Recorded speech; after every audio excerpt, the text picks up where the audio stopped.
Bonjour à tous et bienvenue pour cette nouvelle vidéo. Aujourd'hui on se retrouve pour un tuto sur NinjaTrader pour voir un petit peu comment recréer l'espace que vous voyez devant vous à l'écran et comment trader avec NinjaTrader, comment passer les ordres. Voilà. C'est un tuto un peu de base sur les fonctionnalités de base de NinjaTrader, c'est pas les fonctionnalités les plus avancées, mais c'est un tuto histoire de vous mettre un peu dans le bain pour ceux qui découvrent le logiciel.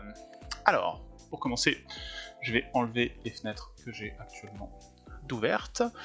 Donc comme vous le voyez, j'utilise que deux graphiques sur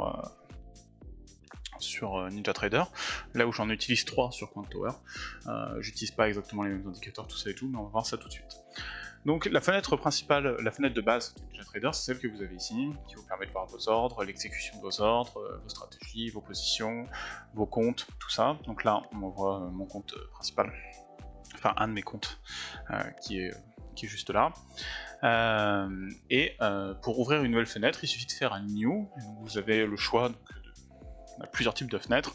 On va ouvrir les fenêtres les plus simples qui sont du coup les fenêtres des graphiques, qui s'appellent les charts, et on va en ouvrir une juste là.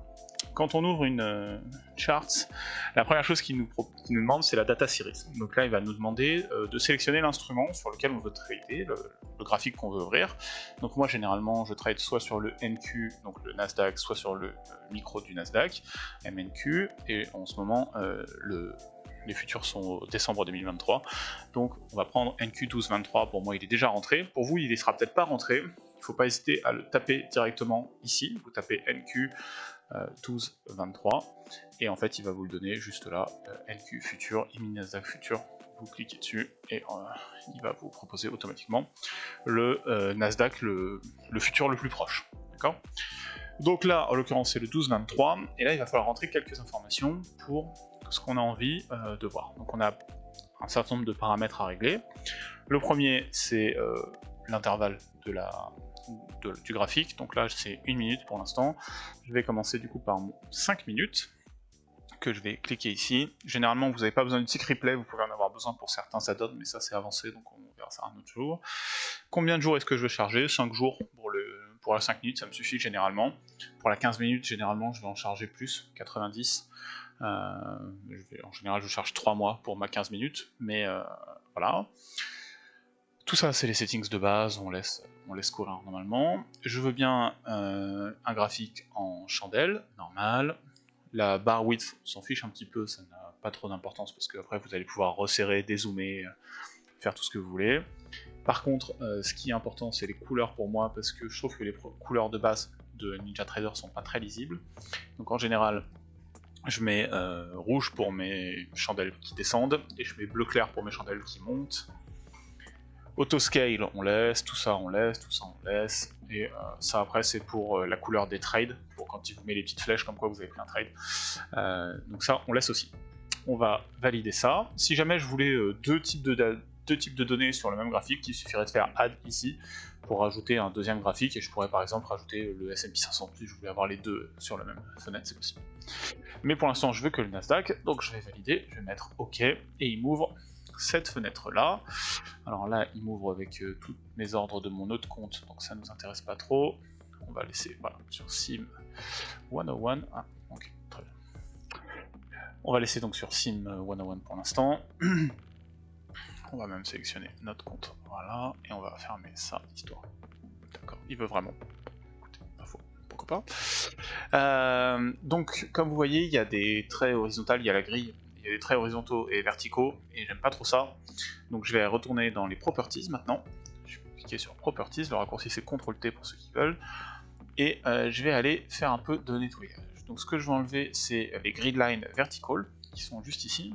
Donc comme vous voyez, vous pouvez changer la couleur, vous pouvez changer l'épaisseur, tout ça et tout. Moi je veux juste qu'elle soit pas visible, donc je décoche Visible, je fais Apply, et on a déjà quelque chose un peu plus propre et un peu plus lisible.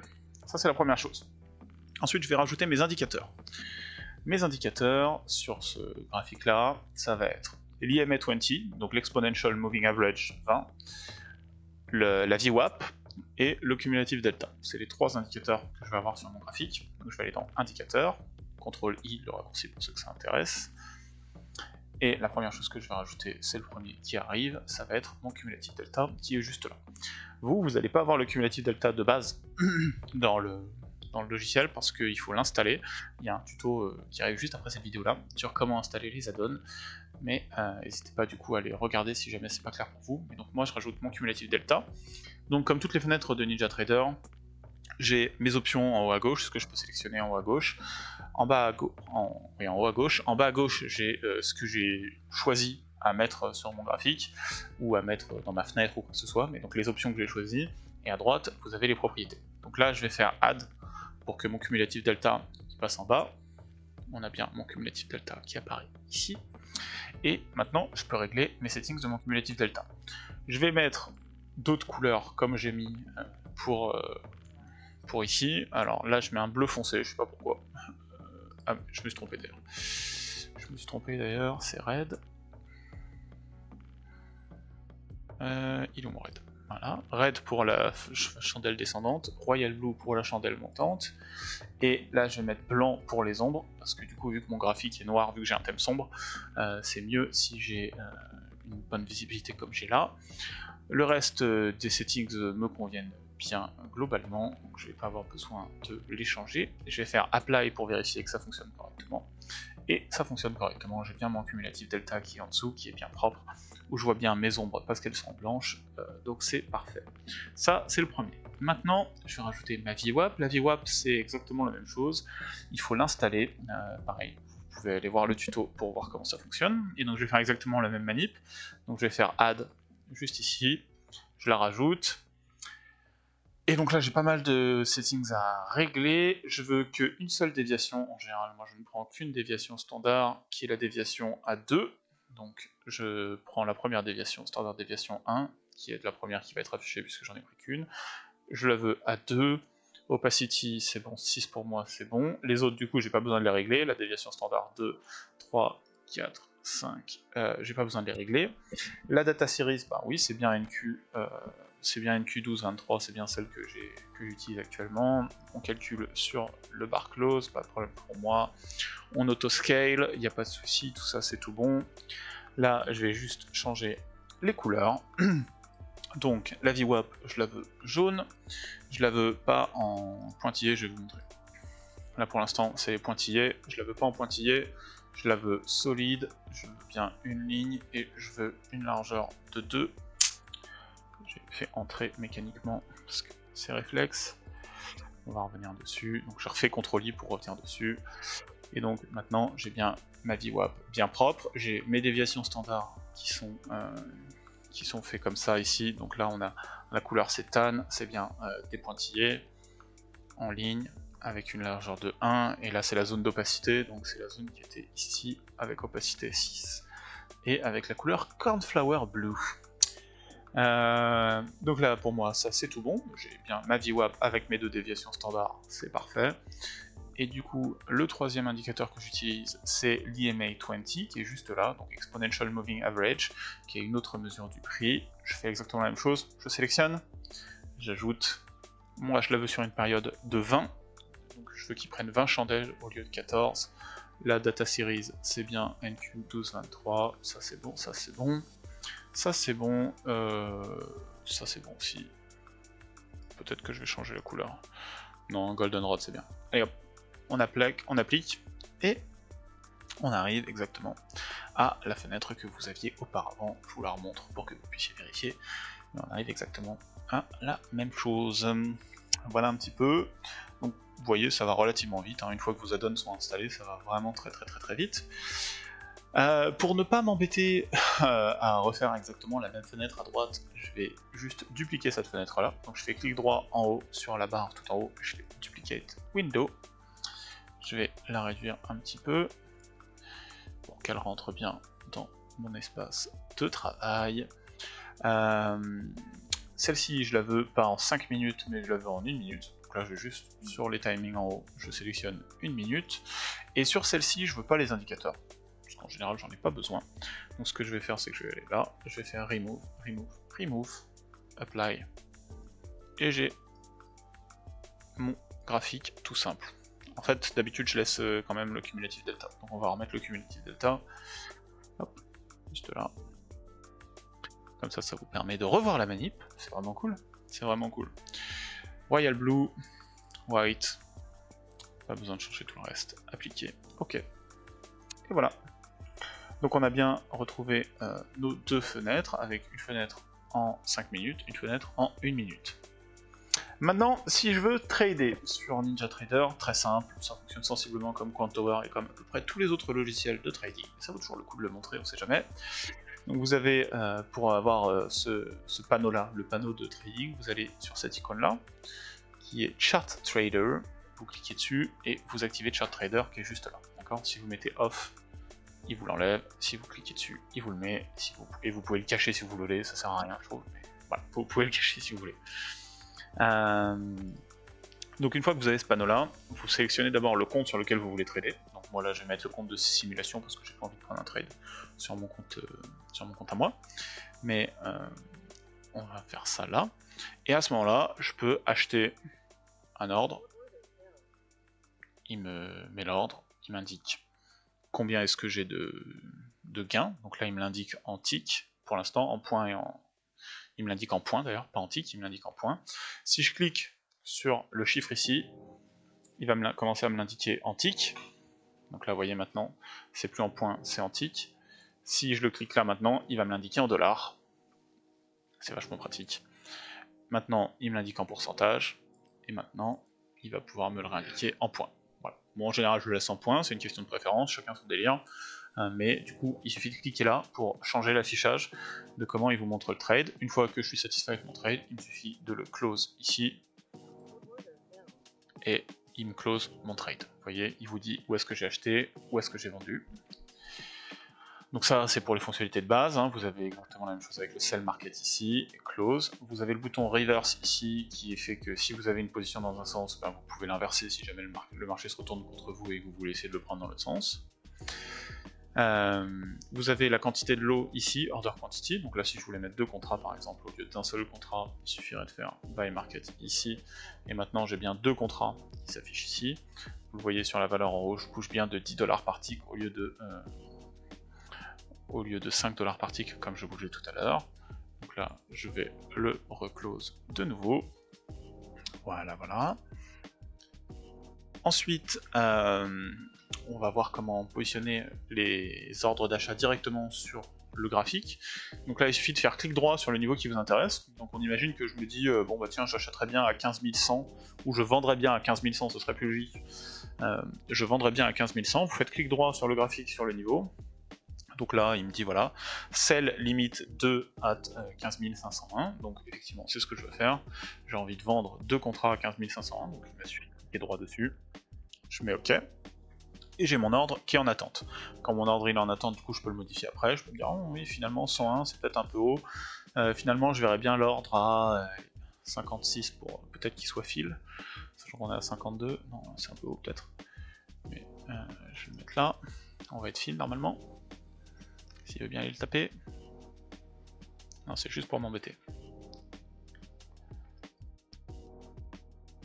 Il veut pas le taper. S'il l'avait tapé, il l'aurait fil, forcément. Et là, il a pas l'air de vouloir y aller. Vous pouvez du coup annuler l'ordre en cliquant sur la petite croix qui est juste à droite. Et pareil, si j'avais voulu acheter par exemple en dessous, j'aurais pu faire un buy limit to at 14 968. Après, je peux le bouger, je peux le laisser en attente, je peux faire ce que j'ai envie. Ok ? Donc ça c'est relativement simple à comprendre, hein. Il n'y a pas de truc particulier. Là où ça devient un peu plus fun, c'est qu'on peut du coup configurer nos stratégies, ce qu'ils appellent des ATM stratégies, pour configurer des stop loss et des targets automatiquement. Donc là je vais créer une nouvelle stratégie, custom. Donc vous cliquez dessus, vous mettez custom, ça vous permet de créer une stratégie. Et donc là il va vous demander la quantité de contrats que vous voulez mettre. Donc là en l'occurrence on va laisser 2 contrats pour faire la démo. Et ensuite il vous demande la condition d'exécution. Donc moi c'est des ordres good till cancel, donc jusqu'à ce que je les annule. Vous pouvez faire des ordres à la journée comme d'habitude. Les paramètres c'est le tick pour moi. Alors après il y a des gens qui aiment le faire en prix ou en pourcentage. C'est pas mon cas, moi j'aime bien les ticks, je trouve que c'est plus clair. Donc je vais les laisser en ticks. Et ici, je vais rajouter une deuxième target. Donc là, je vais avoir 2 contrats. Donc là, j'ai 2 contrats. Mon premier contrat, je vais lui dire que je veux qu'il ait un stop loss à 30. Mon deuxième contrat, je veux aussi qu'il ait un stop loss à 30. Donc les deux contrats ont le même stop loss. Par contre, je veux des target profit qui sont différentes. Je vais mettre un target profit à 50 et un target profit à 75. Stop stratégie, vous avez généralement pas besoin de mettre quoi que ce soit. Et donc là, si je sauvegarde as template, démo YouTube, 2 contrats, vous pouvez lui donner n'importe quel nom, hein. Moi j'ai d'autres. Mes stratégies d'habitude je les nomme différemment. Vous voyez, j'ai marqué, en général ça dit 2 contrats, stop loss 30, target profit 75 100, 2 contrats, stop loss 50, target profit 150, 250, ainsi de suite. Donc là, la stratégie qui est sélectionnée c'est démo YouTube, et si je devais passer un ordre tout de suite maintenant au marché, vous voyez qu'il m'exécute ma stratégie parfaitement. Donc il m'achète bien 2 contrats au niveau où je lui dis d'acheter les contrats. J'ai mon stop loss qui est bien mis 30 ticks en dessous de ma zone d'achat. Et ensuite j'ai bien mes target profit qui sont mis à 50 et 75 au-dessus. Évidemment après vous pouvez tout à fait bouger vos limites, hein, si vous dites finalement c'est un petit peu loin, tout ça et tout, et puis mon stop il est peut-être trop large aussi, vous pouvez tout à fait les stopper, et une fois qu'il va y avoir quelque chose qui est stoppé, ça s'arrête, c'est magique. Donc voilà, rien de bien compliqué, mais c'est utile à savoir, parce que les stratégies, les items stratégies, c'est souvent quelque chose qu'on me demande sur comment paramétrer les stratégies sur NinjaTrader. Donc voilà, il suffit de rentrer le nombre de contrats, de diviser par le nombre, enfin de mettre le nombre de targets qui vous intéresse, parce que par exemple là si j'avais 3 contrats et que je voulais mettre 2 contrats sur la première target par exemple, c'est possible aussi, je fais OK, et si je mettais un buy market à ce moment là, j'ai bien 3 contrats stop à 30 ticks, 2 contrats en target à 50 ticks et un contrat en target à 75 ticks, d'accord? On se fait stopper à chaque fois, c'est pas grave, c'est le compte de simulation, c'est ça qui est bon. Donc voilà un petit peu comment est-ce que ça fonctionne. Je pense qu'on a couvert la plupart des fonctionnements. Pensez bien toujours à bien sélectionner le bon compte ici quand vous faites votre trading, parce que ça arrive très rapidement de pas sélectionner le bon compte et de se retrouver à trader sur le mauvais compte. Vous pouvez tout vérifier ici. Mais globalement, voilà comment vous pouvez configurer votre espace de travail à peu près comme le mien, comment rajouter les indicateurs, comment faire en sorte que le graphique soit à votre goût. Vous pouvez tout à fait changer le thème complètement dans les outils options qui sont juste là. Vous avez le skin, voilà, qui est juste là. Moi, c'est le skin Slate Dark, mais vous pouvez tout à fait le changer si vous voulez un thème qui est plus clair, qui soit plus jovial que celui que moi j'utilise. Et voilà, je pense avoir couvert toutes les fonctionnalités de base. Si vous avez des questions, n'hésitez pas à les laisser dans les commentaires comme d'habitude, c'est toujours avec plaisir que je réponds. N'hésitez pas pareil à passer sur le Discord si vous avez des questions, il y a toujours du monde pour répondre là aussi.